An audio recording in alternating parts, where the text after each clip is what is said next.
আসসালামু আলাইকুম প্রিয় শিক্ষার্থী বন্ধুরা, তোমরা সবাই ভিডিওটি লক্ষ্য করো। ভিডিওতে একটি সমস্যা দেওয়া আছে, এই সমস্যাটির সমাধান তোমাদেরকে করে দেখাবো। তো সমস্যাটি কি দেখে নাও। দিলীপ বাজার থেকে 45 টাকার কি কিনলো? মাছ। ও 38 টাকার সবজি কিনলো। সে মোট কত টাকা খরচ করলো? হ্যাঁ, তো এটা কি করব আমরা? বলো দেখি। যোগ করব, বিয়োগ করব? যোগ। হ্যাঁ, ধন্যবাদ। কেন যোগ করব? কারণ সে মোট কত টাকা খরচ করলো। ঠিক আছে, তাহলে কি করব আমরা? যোগ। হ্যাঁ, ধন্যবাদ। তাহলে কিভাবে লিখি দেখো তো। হ্যাঁ, দিলীপ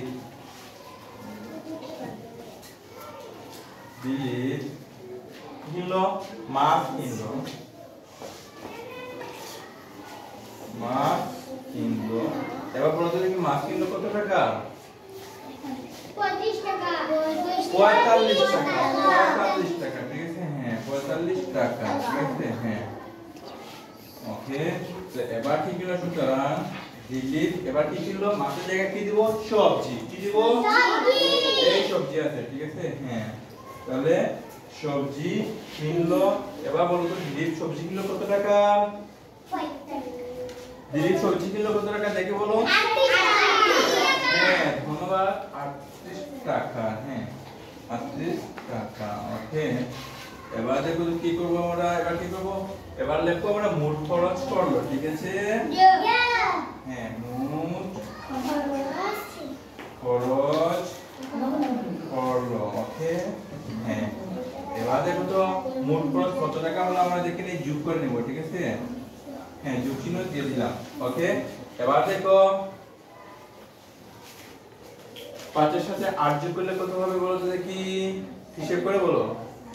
8 এর সাথে আর 5 যোগ করলে 13। হ্যাঁ, ধন্যবাদ। ওকে। 13 কত বসাবো এবার?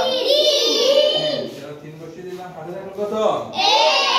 1 টাকা। ওকে। এবার 4 এর সাথে 3 যোগ করলে কত হয়? 4 এর সাথে 3 যোগ করলে কত হয়? হিসাব করো। 7। হাতে রেখে কত হবে? ওকে। তাহলে এবার কত হলো বলো তো দেখি।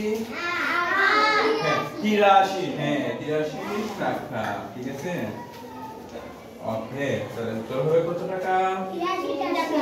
হ্যাঁ, তাহলে উত্তর আমাদের হবে 83 টাকা সে খরচ করলো। বুঝতে পারছো? ওকে। তো এবার যদি বুঝে থাকো তোমাদেরকে অনেক অনেক ধন্যবাদ।